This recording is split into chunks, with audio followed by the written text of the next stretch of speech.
بالاخره از دست اون جهنم دره خلاص شدیم. این بیرون عجب هوای دلیه. اگه اینجوری پیش بریم بعدش میتونیم با هم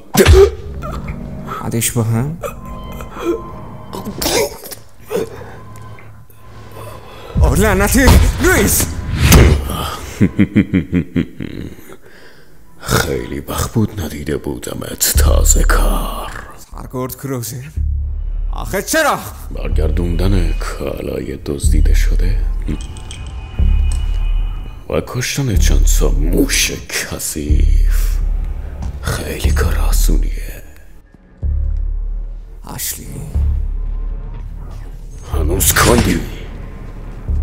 مگه بهت یاد ندادم که همیشه چاقو سریع تره؟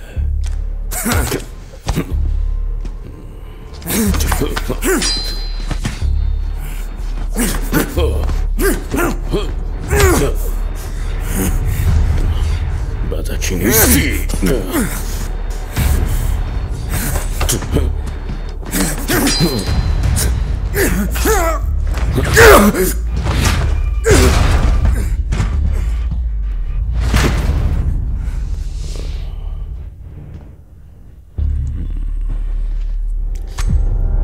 تازه اول کاری. امیدوارم خسته نشده باشی. خودتو چند فروختی بهشون سرگرد؟ تو هم از اونه ای. نمیتونی کاری بکنی؟ من از تو خیلی با ترجمه ترم.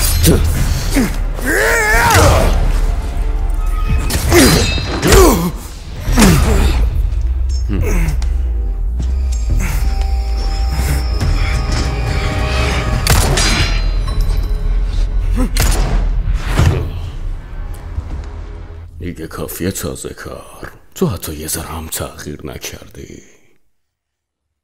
ناامید کننده است.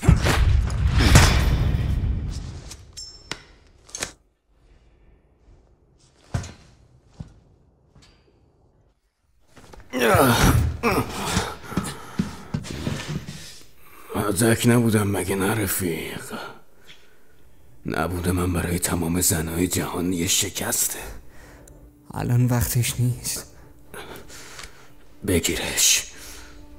کلید آزمایشگاه همه. برو اون انگلو که لعنتی رو محو کن. اشلیو نجات بده.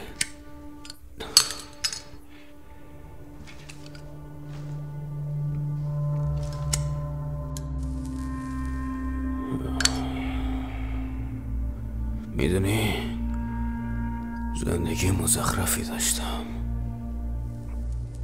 اما حالا به نظرت چطورم لیان؟ آدم ها میتونن تغییر کنن؟